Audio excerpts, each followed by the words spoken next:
చెక్క దిమ్మ పైనే ఆ చికెన్ మటన్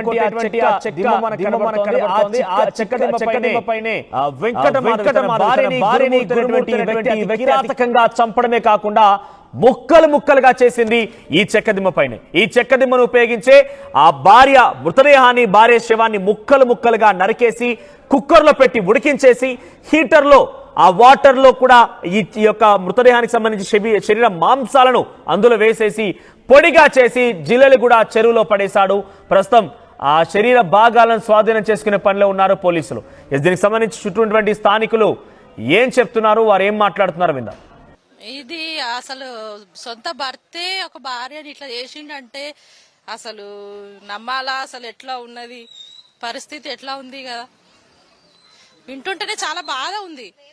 అసలు అట్లా భర్త భార్యను చేసిండంటే అది నమ్మలేకపోతున్నాం. అసలు కుక్కర్లో పెట్టి మళ్ళీ ఇంకా చెరువులో పడేసిండంటే అది ఘోరం.